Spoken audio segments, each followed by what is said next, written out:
Hi, it's Maggie the Irish Gypsy here to bring you your April 2023 general readings. We're looking at the first half of April from the 1st through the 15th, and this reading is for the water sign of Scorpio. I hope everyone's doing well. Thanks so much for those of you who watch these videos, those of you who like, share, and subscribe. It's all greatly appreciated and always a note of gratitude. So, Scorpio, this is for you for the first half of April 2023. If your sun, moon, rising, or Venus sign is in if your sun, moon, rising, or Venus sign is in Scorpio, if you're cross-watching for a Scorpio, it's also relevant. We always advise that you watch any or all of your signs that you know of because these are general readings, so of course they'll resonate a little differently for everyone. And watching your other signs can also bring in a little additional insight and perspective, so do that if you can. And if you find that something really does resonate with you and you'd like to take a deeper look at it and reach out for a personal reading for yourself or as a gift for someone else, please feel free to email me directly at maggie1maguire@gmail.com. I would be delighted to hear from you. I can usually respond the same day with more information. I do offer quite a wide variety of choices of readings in all areas of life. So again, email me if you're interested. You can also see my contact info by clicking the description link or clicking the title of this video. Okay, Scorpio, let's move right into your reading and see what the first half of April 2023 looks like for you. I am using the Tarot of Dreams and clarifying with the Radiant Rider-Waite. We begin with a little daydreaming, fantasizing, looking at different options or the possibility and potential of something here with the Seven of Cups. A very dreamy card. It's a card about looking at the best possible potential, considering different options. It's not a terribly grounded energy, though. It's more sort of daydreaming, fantasizing, building castles in the sky.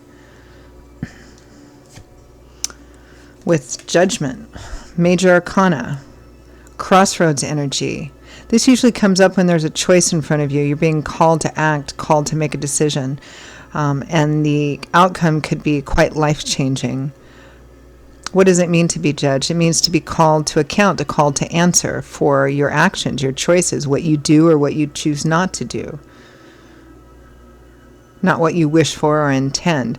There's probably a choice here that needs to be made. And Judgment has a pretty final energy to it, meaning that whatever you choose to do or not to do is probably what's going to be set in more or less in stone for quite a long period of time. You might not be able to reverse it, so consider carefully. It speaks of making, a significant informed decision with your eyes open. But there's this dreamy energy over it. Some of you may be ignoring a decision or a choice that's in front of you or putting it off for the time being.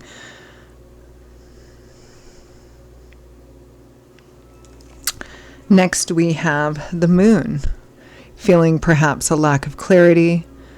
The moon can represent the moon is kind of a spiritual card. It usually speaks of intuition somewhere in it as well. Typically, most cards that have the moon or images of the moon in it speak of, little stirrings or intuition or, I really probably should do this, but, the way is not entirely clear. Sometimes the moon can represent, feeling like the way isn't clear because, the light under the moon is different than the light under the sun, right? I believe the moon reflects the light of the sun. So there's a lot of shadows and hidden corners and nooks that the sun doesn't possess, right? And you don't know what's lurking in that, right? So it could represent, that the thing that's actually keeping something from being clear is, one, your fears. Fears of, well, if I do this, what if this happens? If I do that, what doesn't happen? What won't happen? What will happen? Allowing your fears to cloud what is actually your spirit-given intuition. And it may be why some of you are tempted to just kind of sit in the daydreaming energy rather than make a significant, concrete choice. With the moon, we have the Ace of Swords. Yeah, this is absolute clarity. This is This is truth, perspective, a flash of insight, epiphanies, the light bulb going off over your head. Sometimes the Ace of Swords, I call it the cold hard truth card, because it represents seeing something in the absolute reality for what it is, that blinding perspective. And sometimes if you don't like what you're seeing, it can be difficult to take. But in that space of clarity, you have the option of making choices and decisions to create a better, a healthier, a happier reality for yourself. Feels like you're putting it off. You're like, yeah, I feel maybe I should do this, but I'd rather think about this. Maybe some fears are clouding it as well. Fear of what may or may not happen if you decisively move forward. Next, we have the Six of Cups, one of the soulmate cards. It's also a card that speaks of history, nostalgia, people, places, situations that you have some kind of history with, whether it goes all the way back to childhood or just familiarity. You have some history. For some of you, it might also be a soulmate energy. With the Eight of Wands, the Eight of Fire, the Eight of Action, Cupid's arrows. Some of you may have a true soulmate coming in. Travel, communication, powerful action moving forward. This is about things moving forward decisively in a very action-oriented and probably a swift manner. From the bottom of the deck, representing overall energy for the first half of April, Scorpio, is the Seven of Coins. Okay, that's consideration and reflection. It's somebody who's put a lot of effort into something. They've invested a lot in something. The harvest is there. It's not a 10, it's a 7. They may be getting prepared to gather. You can see by the empty baskets. Well, actually, there's some in these baskets. But it can also represent asking yourself, if this thing that you've invested in, is it worth continuing? Is it worth putting investment in? Should you make adjustments or changes? Should you take what you can and move on?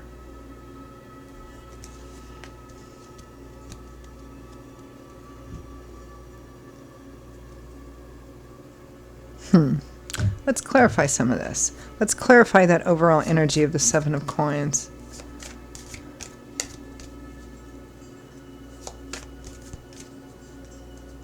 You know, what I'm getting also off the Seven of Coins for some of you Scorpios is you've reaped your harvest. This is what you've been able to get. And you're not sure if it's really enough for you. Clarify Seven of Coins. It's not a bad harvest, but it might not be enough. Can you make it enough? Can it be increased? Clarify Seven of Coins.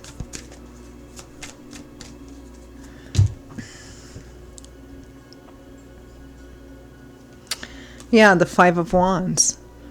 A card of conflict. Internal conflict, perhaps with yourself. External conflict, perhaps with others. Perhaps a combination of both. Going around and around. Nobody winning, nobody losing, but no solution in sight either. Same old argument.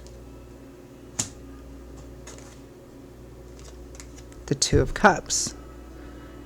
You've got both soulmate cards out here. The Two of Cups. But I feel like, for some reason, I have more of a connection to that Six of Cups right now. So the Two of Cups, best friends, kindred spirits, a beautiful union, somebody that you share a lot with. This can be romantic love, or it can be, another kind of love. But there's conflict here on, perhaps for some of you, in a relationship, in an already established relationship, but one which you keep going around the same issue, the same issues over and over again.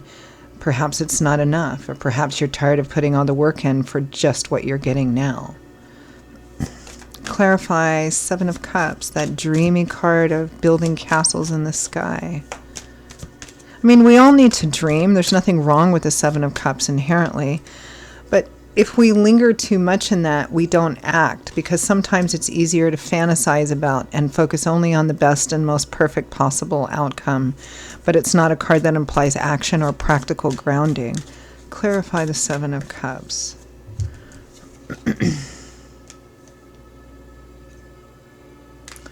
The Nine of Cups, wish fulfillment, getting everything that you want, your cups overflowing with abundance, fantasizing about that. The Two of Pentacles, choices, needing to make a choice, needing to choose one thing or the other, which follows right along with Judgment, which is with it as well. Let's clarify that choice of that card of Judgment. Choices, significant, life-changing choices. Will you answer the call?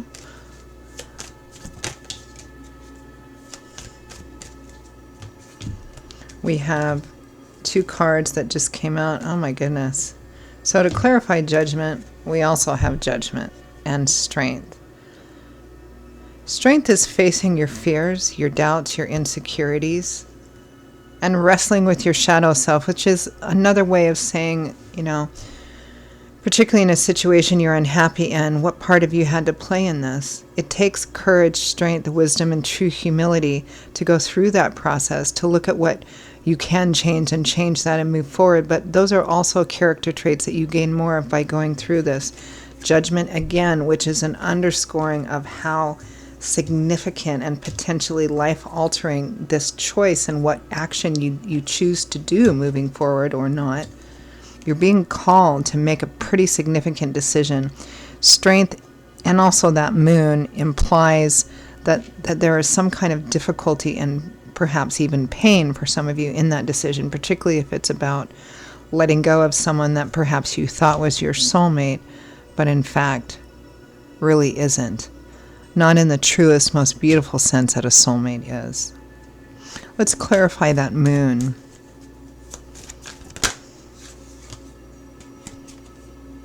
Got a King of Wands that popped out here.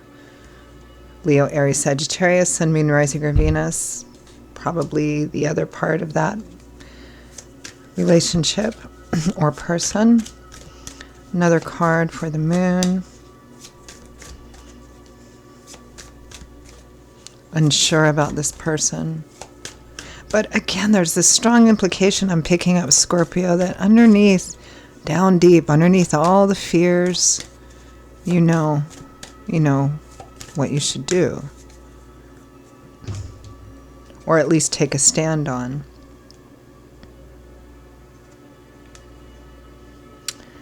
The moon again and the Tower. The major arcana cards that are coming out here are major arcana cards speak of God, Spirit, angels, and guides, really significant energies, and it also points to the importance of the subject or the situation. And this one looks really important. Then we have the moon again, the moon twice, clarifying the moon and the King of Wands with the Tower. You're afraid of the very worst happening. I think that speaks to some of your fears. It feels like there's a decision that needs to be made here about a union within a relationship. It may be that you need to leave this and you're afraid. You're afraid of what it might mean. If you live with this person, it can be, okay, well, what happens then? And I have to find a new place to live. That may be pertinent for some of you. Or just taking a definitive stand on something because you're afraid of what the outcome of taking that stand is, that you'll end up being alone.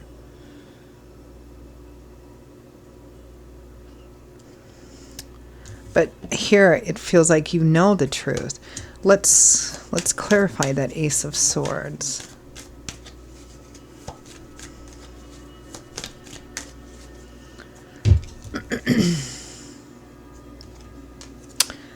The Chariot and the High Priestess, two more major arcana cards.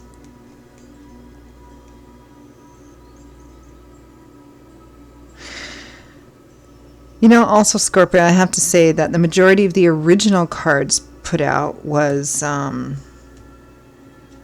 minor cards, or what we call pip cards, right? Not major arcana. Two out of 7 were, but a lot of the clarifying cards are major arcana cards, which tells me that for some of you, while this situation, however intense, may not seem to be super important in terms of the rest of your life, but it in fact is. Clarifying this, the reality, the truth, the perspective we have the High Priestess, along with 2 moon cards. The High Priestess is a card of intuition, of knowing, right? It's our connection with the divine. Some people call it a higher self, some people call it gut instinct, but it's a card of knowing. And the Chariot is success at the end of a difficult, challenging road. So it feels very much here, Scorpio, like you know what you need to do. You know what you need to say, you know what you need to do, you know what you need to take a stand on. The only thing that's keeping you from it is your fear of like the tower, like everything falling apart. But sometimes when the tower happens, I mean always when the tower happens, it's because something does need to come to an end so that you can move forward in a new and radically different and beautiful new way, which you might not see at the time of the tower. And the key to kind of understanding, dealing with, and utilizing energies of sometimes challenging cards like the Tower or Death, Judgment, Major Change, is to try to the best of your ability not to resist it, to just go with it and go through it. It makes the process easier and faster. That's kind of what I'm getting here. But then there's something else coming in here. The 6 of Cups and 8 of Wands. I think for some of you've got somebody new, a soulmate coming in here, a true soulmate. This is not the other person. I'm not feeling that connection. This is someone different, something different. Clarify the 6 of Cups. And it also may be that you already know this person, or this person is keeping an eye on you or something. I'm getting a connection already.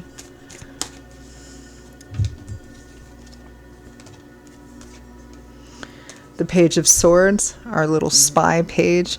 This is information gathering. Maybe he or she may be already watching you, looking at you, paying attention to you, following you.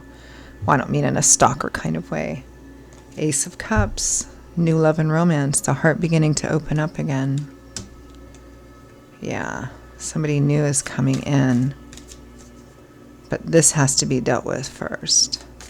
Clarify 8 of Wands. I think this person is coming in quickly, or he's watching. I don't know why I keep saying he or she. I mean, it's a general reading, gender neutral. He or she is watching and making plans probably in the very near future to act, to reach out, to connect, to ask you out. Clarify 8 of Wands. Because in this particular combination, this would be Cupid's arrows.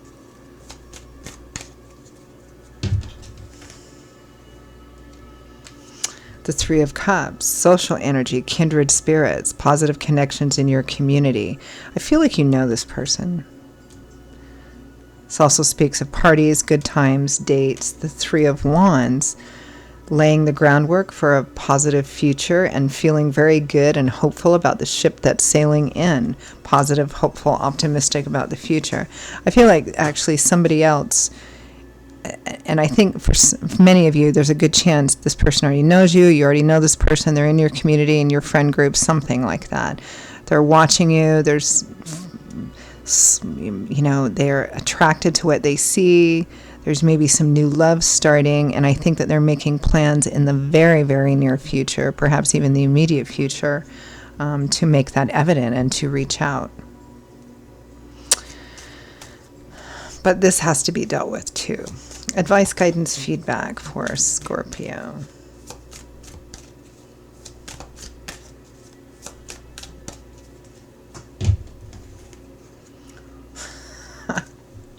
The Ace of Swords again. See the truth. See the reality.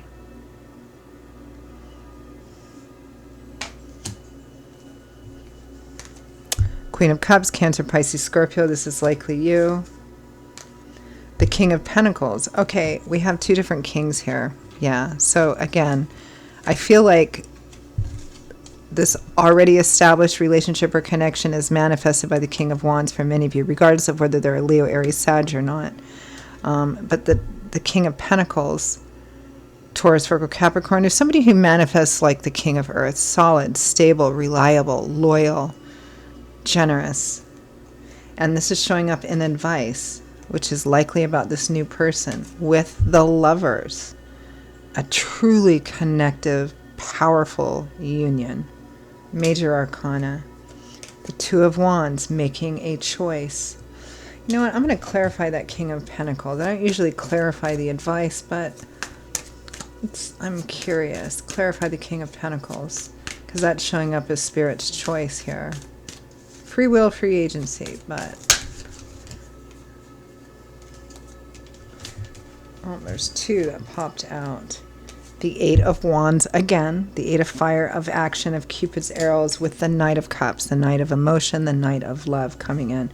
I think you can expect another offer coming in, a new union, a new offer, a new opportunity, new love coming in, new partnership, and it looks like Spirit is highly advocating it, but they are also strongly underscoring the need to deal with this, to bring this to an end. For many of you, that's what it looks like. Some of you, free will, free agency. Spirit advises, they typically rarely force. Yeah. All right, Scorpio, those are your messages for the first half of April. I hope you enjoyed them, or at least found them useful. I mean, it's very intense reading, but kind of a mixed bag. There's this thing that has to be dealt with and capped off, and then there's this new thing coming in, So I hope at least it's provided some clarity, or at least some food for thought. Again, if any of this resonated with you and you'd like to perhaps take a deeper look at it, pull the curtains back a bit, and reach out for a personal reading, please feel free to email me at maggie1mcguire@gmail.com. You can also get that contact info by clicking the description link or the title of this video. I will see you all in a couple of weeks for the April mid-month readings. Until then, stay safe and well. Have a happy transition into the beginning part of spring, and I hope to see you back here again soon. Bye-bye.